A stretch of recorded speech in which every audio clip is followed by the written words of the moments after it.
Hello, hello, hello. Hey, good morning po. Good morning! So po, good morning. Good morning! Ayan. Kaya po isang abong palapak pa para sa Diyos na buhay. Amen?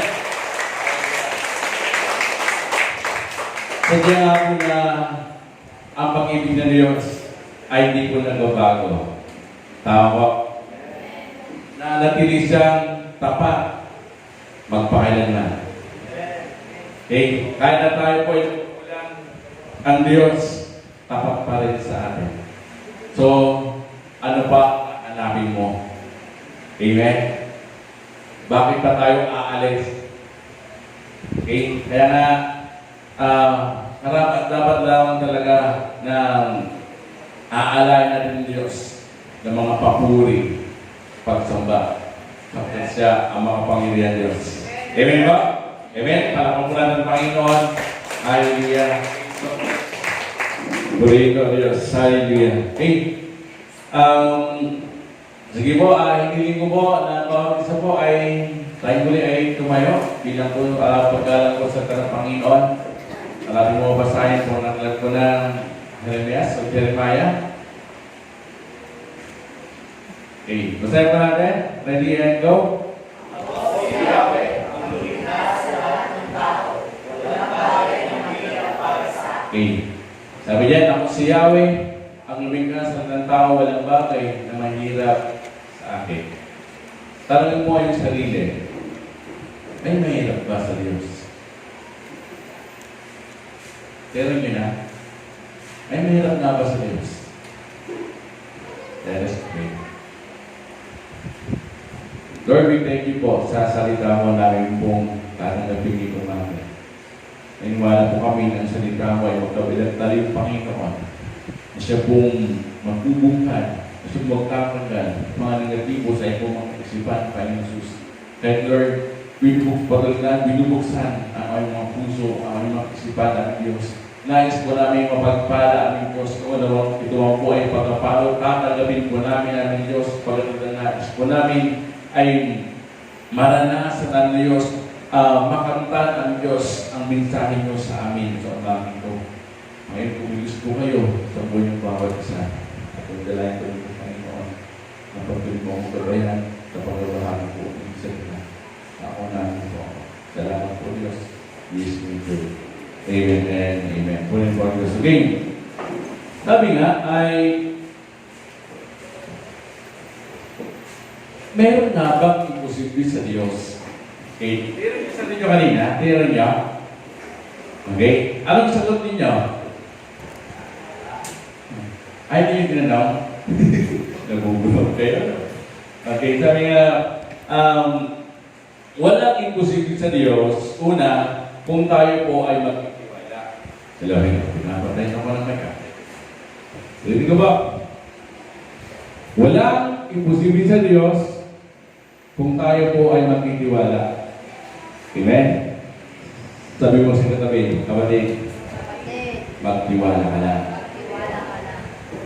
Sabi mo yan, kung tayo po ay may pananalig at tayo dapat ay manatili sa paggaling ng Diyos, walang imposible sa Kanya.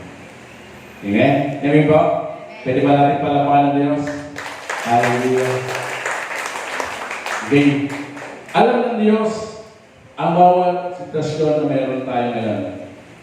Maaaring ang problema natin ay pera. Maaaring problema natin ay mga sa pamilya. Lahat-lahat po. Pati itong naranasan natin na alam ito ng Diyos. Amen? Pero ang napangalaman kasi, hindi po nakatulog ang Diyos. Ating pinaglilingkuran. Lagi siyang nakagabay, lagi siyang nakandabay sa kanyang mga anak, sa lahat ng mga nagtitiwala sa Kanya. Alam niyo po, ito po kapag binabasa ko itong ng Jeremiah 10:27, na sabi niya, ako si Yahweh, ang luminas ng tao. Ito, walang bagay na mayroon para sa akin. Kapag ito binabasa ko, alam niyo yung sa buong buhay ko, secured ako. Kumaga parang laging nakaready ang God doon sa mga pangailangan. Laging ready ang Diyos na tugunin kay ano man ang aking sabihin. Kaya na, napakapalad po natin. Tutusin mo, napakapalad po natin. Kasi, nag-upisa tayo doon sa mga gawang hindi kagandahan sa harapan ng Diyos. Nagkasala, pagod nagkasala. Pero, tingnan niyo po yung grasya ng Diyos, no? Yung grace niya, parang, stila, naging tapat pa niya sa atin. Kaya doon nakakamangha. Nakakamangha yung pag-ibig ng Diyos. Kumbaga parang, kung sa tingin ng tao, wala kang silbi. Sa tingin ng Diyos, mahalaga ka. Kaya kita pagpapalain. Mahalaga ka sa akin, anak, kaya iingatan kita. Amen? Kaya, ano yun yung verse na yan, ano lang, paulit-ulit nyo lang basahin. Tingnan nyo yung mensahe niya. Napakalawak. Napakalawak talaga. Okay? Sino ba naman ang may ayaw doon sa provision na naghihintay? Sino ba nang ayaw doon sa protection ng Lord? Hindi, na anytime pwede mong maranasan. Kaya nga, sabi nga, napakapalad po natin. Okay, napakapalad po natin. At isa pa, andito na tayo. Okay, naranasan natin ang mga pagpapalad. Ito ang sinasabi niya na walang bagay na mahirap para sa atin. Naranasan na po natin yan. Ewan po ba doon? Ewan po ba? Okay, pala po muna ng Panginoon. Okay. So lang po alam. Kaya nga, sa ating dalawa niyan ay walang dapat ipangamba. Amen ba? Tingnan mo yung katabi mo. Sa'yo sa kanya kapatid. Hindi ka dapat mangamba. Hindi ka dapat matakot. Hindi ka dapat mabahala. Okay? Sa'yo sa kanya panguli, magtiwala ka lang sa Diyos. Okay? Ang title po ng sermon ng umaga ay pinamagatan po na pakibasa na lang po. Yan. Basta na kayo gusto. Yan yung mga umuso yun, di ba? Okay. Cafe na sa Diyos. Pastor, anong ibig sabihin niya? Dalawa po ang ibig sabihin niyan na i-share ko sa inyo. Okay, ulit ko ba? Kapit lang sa Diyos. Okay? Huwag sa pera. Sabi sa katabi, kapatid, huwag sa pera kayo. Okay. Sabi nga doon huwag dito kapag ang tao daw gabi, sabading kumakapit. Huwag ganun na nyo. Ito, mas malala. Ito. At mas lalong huwag tayong kakapit sa patalim. Ewan ko ba? Sabi sa katabi, delikado ka, mo. Delikado ka. Kapag lumapit tayo kaya sa pera, doon sa patalim sinasabi. Okay? Kung tutusin ko, tayo mga anak ng Diyos, mga mananampalataya, dapat talaga tayo pinaghaharian ng mga pangamba, yung takot na parang saan naman tayo kukuha? Ano kayang ating gagawin? May sakit ako, parang lumalala. Kung parang tinitingnan natin talaga yung mga negative. Ang kulang kasi ang kulang talaga yung pagkakilala mo sa Diyos. Sabi nga, kung kilala mo talaga ang Diyos, dapat napuro na sa isip mo yung pangamba. Napuro na sa isip mo yung pagkatakot. Amen? Kasi lahat nga kayang gawin ng Diyos. Tama ba? Sino po rito ang problema niya is pamilya? Wala. Kay Gusto. Sino naman ang problema niya ay pera. Usapan natin, pera. Sino po ang problema sa pera ngayon? Parang di po alala. Sa inyo po, tagasan po kayo. Mga sundyo nga po, ibang mayaman Tapos mo yung pera. Okay? May anak? Kaya ka dapat? Ayan. Okay. Dahil yun nga, ang mga pera-pera yan, sa Diyos natin tiwala. Amen ba? Amen po doon? Okay. So, sabi ko sa inyo kanina ay dalawang bagay ang ibig sabihin ng kapit lang sa Diyos. Una po ay kumapit ka lang sa Diyos. Pangalawa, manalig ka sa Diyos. Kaya nga, kapit lang sa Diyos. Okay, so dalawang bagay ito yung pinag-usapan pala natin is napakahalaga nito. Okay, napakahalaga na kailangan ano man ang sitwasyon mo sa buhay, matuto kang kumapit sa Diyos. Tama ba? Hello? Kasi sabi sa talata, wala imposible. E paano mo naman makapatunayan na walang imposible kung ayaw mo namang kumapit sa Diyos? Ayaw mo namang lumapit sa Diyos? Paano mo makapatunayan na walang imposible sa ating Panginoon? Amen po?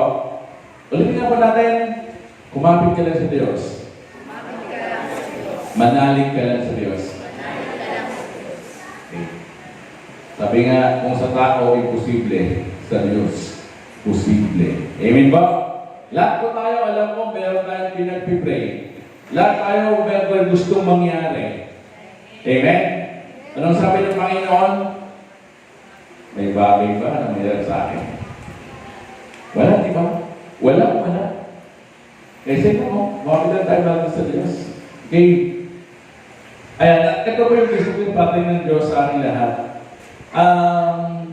May mga, kasi may mga tao na pag salita ng Diyos yung pinag-usapan. Parang yung ayaw. Pero salamat sa Diyos kasi ginamit niya ang music. Ayan, sa music naman tayo. Music, ganda nito eh. Sabi niya, pinagpala ng Diyos ng karunungan yung mga composer natin. Kasi, lagay sila ng wisdom para ibigay yung salita ng Panginoon dito sa mga papuring awitin, pag sa mga awitin para sa Diyos. Halimbawa, yung kantang hindi ako mangangamba, sabi niya, hindi ako mababalisa dahil kasama na rin ang Diyos. Okay. Sabi nga, ba't ka nga mangangamba? Ba't ka mababalisa? Naalala ko yung story sa yung time na sabi ni Diaz sa kanyang mga disipulo. Siya po ay tulog sa bangka. Okay, sa bangka. Ngayon alam niyo ba di ba? Yung nagkaroon ng masulit na panahon. Ngayon yung mga apostol ay kinabahan na, natakot na hanggang sa binisip nila sa Pitas. Na nahimik yung tao ginising. Di ba? Kumbaga parang, bawal na tayo, sabi niya. Then, pagkaroon Jesus, ano nang ginawa niya? Pinayin niya yung masungit na panahon. Kumbaga parang, hindi ka dapat mangamba kasi kasama mo ang Diyos. Kaya sa atin po, sa ating mong paglalakbay, pamumuhay bilang isang Kristiyano, huwag ka dapat, yung lamunin ng takot. Amen? Sabi mo sa kapatid, hindi ka dapat nilalamon ng takot. Ni ang pangamba. Sabi mo kasi, kasama mo ang Diyos. Liban na lang kung iba ang kasama mo, hindi ang Diyos. Okay? So doon ka dapat matakot, baka iwan ka niya. Ewan mo ba doon? Liban ko ba? Ito lang mo. Maraming magagawa ang Diyos sa buhay mo. Amen? Okay, tuloy na, sabi niya, ito yung matindi eh. Sabi niya, dumaan man ako sa ilog, hindi ako masunod, malulunod. Dumaan man ako sa apoy, ito po ay minsay ng Diyos na kasama namin siya na hindi niya tayo iiwan, hindi niya tayo babayaan. Amen? Sabihin nga po natin, wow! Wow! Grabe! Grabe! Gawin ng Diyos. Gusto niyo maranasan niya yung mga ganon? Malalig lang tayo sa Panginoon. Sabi niya, kapit lang. Kamay mo ka mo. Pwede na siguro. Sabi sa kanya, kapit lang sa Diyos. Yan! Okay? Yan yung dapat natin gawin. Kumapit tayo sa Diyos. Ano man ang naranasan mo ngayon, kumapit ka lang sa Diyos. Kasi may magagawa ang Diyos. Tama ba? Walang magagawa ang pangamba mo, ang takot mo, walang magagawa yan. Kundi, idadaon ka pa niya na lalo. Kaya meron pa sa kanda, sabi niya, ang ganda rin. Okay, sabi niya, ang Diyos sa buhay ko ay sapat. Hindi nagkukulang kahit kailan. Totoo ba yan? Sabi mo, natatawa kayo mag-asawa eh. Sabi na, Lord, sa gawin mo lang i-break kami ganito, Lord. Bless niyo po kami. Pinagkabilan namin yung pangailangan namin. Nakatawa kami kasi sa napakasimpleng bagay, naranasan namin, nakatutuwa kami. Walang pera, walang ito. Maya, meron na magkano nga? May 50 pesos tayo dyan. Ano ba? May 100 tayo dyan. Kung parang paunti-unti, okay, natutuwa talaga kami kung paano mag-bless ng Lord. Hindi man buntuhang 1 million, okay, dito natutuwa na kami. Paano nakapag-bigyan kami ng, halimbawa, bukas bibigyan kami ng 10,000. Kung natutuwa kami sa 50, 100, ano kayong gagawin kung ba 10,000 na? Magpapang lang kayo ng message, mga kapatid. May handaan sa Diyos. Ang ganda, no? Pero kumain muna kayo, bago kayo pumunta. Nakakatuwa lang talaga na ang mga kung paano mag-gusto ng Lord. Kasi hindi mo talaga akalain na mo. Ang ano kasi, itong harong mga araw, kaya mo to. Hindi ako iyak. Yung ano yung favor ng Diyos. Ayan, alam ko lang sa Advent, nandito pala. Ayan, yung favor kasi, yung favor niya.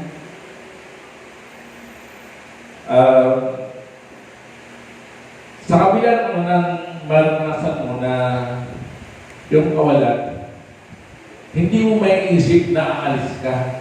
O kaya yung titigil ka. Hindi. Kundi may isip mo, Lord, alam niyo po, yung pangangailangan natin.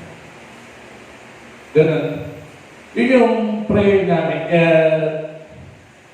Ganun lang siguro yung pagsusumikap namin na magpatuloy sa paglilingkod. Kasi, sabi nga, walang bagay na mahirap sa akin.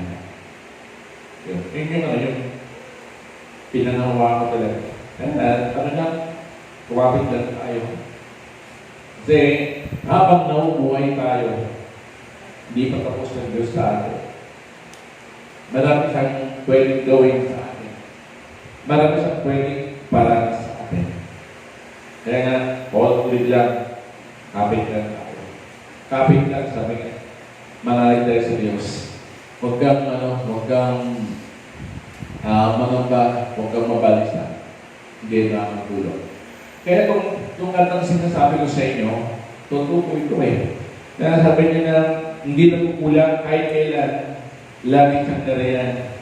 Tunay ang Diyos, sabi nga, sa buhay ko'y, sa buhay natin ay tapat. Amen ba? Kalimutan natin ang Panginoon. Ay, pwede lang pang akto, umiiyak, usa, galing ka. Dadlay ko.